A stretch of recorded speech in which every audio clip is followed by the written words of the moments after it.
I'm pleased to bring in our first guest, former federal prosecutor and Trump attorney Jim Trusty, who's currently also representing Miami Heat player Terry Rozier.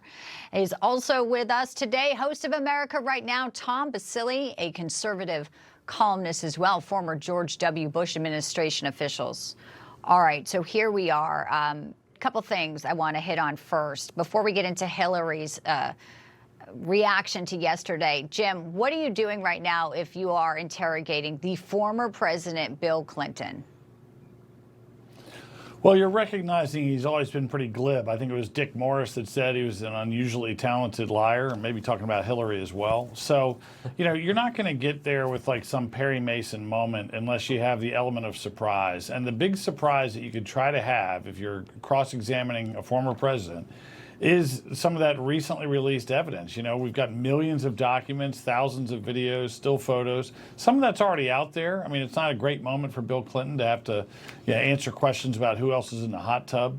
But I think there could be some other ones that would be real surprises. So you've got to find something that's going to throw him off his game and get him to talk about why he was there. All right, Hillary Clinton was there, and a bit of a surprise, you may say, Tom, is when she had kind words for James Comer. Here's what she said after 6 hours of sitting face-to-face with oversight. I want to commend Chairman Comer for raising a series of significant questions that I responded to about the nature of the investigation and the areas that I thought should be explored. So I appreciated that. I want to see the truth come out. So that was a reassuring way to end a very long, repetitive deposition. Are you buying any of that, Tom? Well, look, very smart. Appreciative. She's very smart, all right? I mean, and I think that that's a very smart statement, very calm. But let's also remember, they don't have a lot of leverage over her. There's nothing that they're going to be able to accuse her of doing from a criminal standpoint.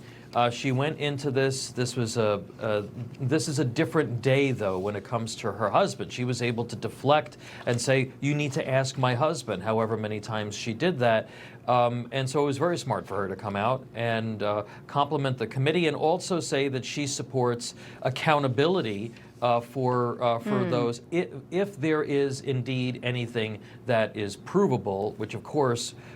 We know that no additional people have been charged with a crime. All right, I want to play California Congressman Robert Garcia today, and Jim, get your reaction on the other side where he's saying they want President Trump to come in. We are now asking and demanding that President Trump officially come in and testify in front of the Oversight Committee. He appears in the Epstein files next to Jeffrey Epstein and Ghislaine Maxwell, almost more than anybody else. So it's time for the president to answer questions about why files are missing from the DOJ, why there's been a White House cover-up, and why we continue in that administration to call this investigation a hoax. Jim, at one point you represented President Trump.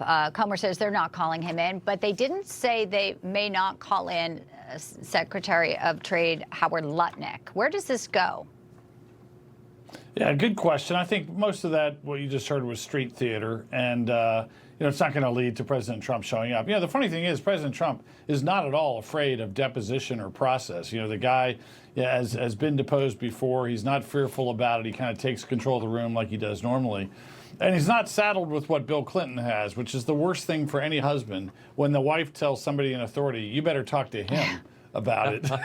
That's not a great moment. Right. Look, on the Lutnick part, I think it's early to know, but there's certainly a possibility that Comer goes along with it, that he says, we're trying to be transparent, we're trying to be complete. It would probably buy him a little bit of, political mileage by showing a willingness to do that.